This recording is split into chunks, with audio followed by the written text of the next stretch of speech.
एक जुलाहा सूत काटने के लिए रुई लेकर आ रहा था। वो नदी किनारे सुस्ताने के लिए बैठा ही था कि जोर की आंधी आई। आंधी में उसकी सारी रुई उड़ गई। जुलाहा घबराया कर बिना रुई के घर पहुंचा तो मेरी पत्नी तो बहुत नाराज होगी। घबराहट में उसे कुछ न सूझा। उसने सोचा, यही बोल दूंगा फुरफुर, और वो फुरफुर बोलता जा रहा था। आगे एक चिड़ीमार पक्षी पकड़ रहा था।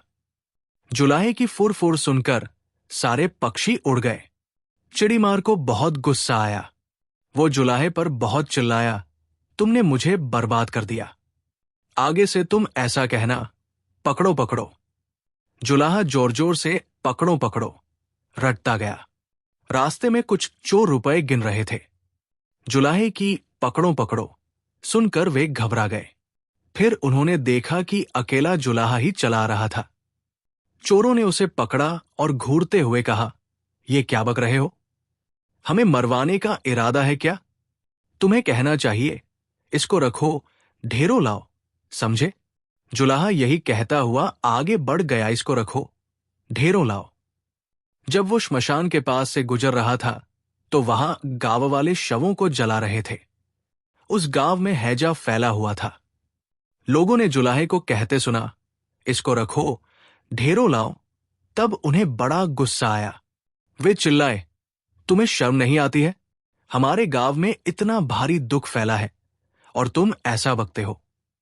तुम्हें कहना चाहिए, ये तो बड़े दुख की बात है। जुलाहा शर्म से पानी पानी हो गया। वो यही रटता हुआ आगे बढ़ने लगा, ये तो बड़े दुख की बात है। कुछ देर बाद वो एक बारात के पास से गुजरा। बारातियों ने उसे ये कहते हुए सुना, ये तो बड़े दुख की बात है, ये तो बड़े दुख की बात है। इतना सुनकर वे जुलाहे को पीटने के लिए तैयार हो गए। बड़ी मुश्किल से उसने सफाई दी तो उन्होंने कहा, सीधे से आगे बढ़ो, और हां, अब तुम ये रटते जाना, भाग्य में हो तो ऐसा सुख मिले। अब जुलाहा यही रटता हुआ अपनी राह चल पड़ा। चलते चलते अंधेरा हो गया। घर से निकलते समय उसकी पत्नी ने उससे यही कहा था कि जहां रात हो जाए वहीं सो जाना। जुलाहा थक भी गया था। वो वहां सो गया।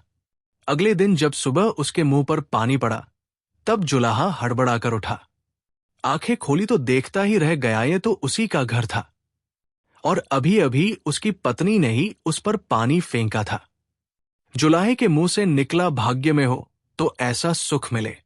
इस कहानी से हमें सीख मिलती है, परिस्थिति के अनुसार बोलने और व्यवहार करने की समझ जरूरी है।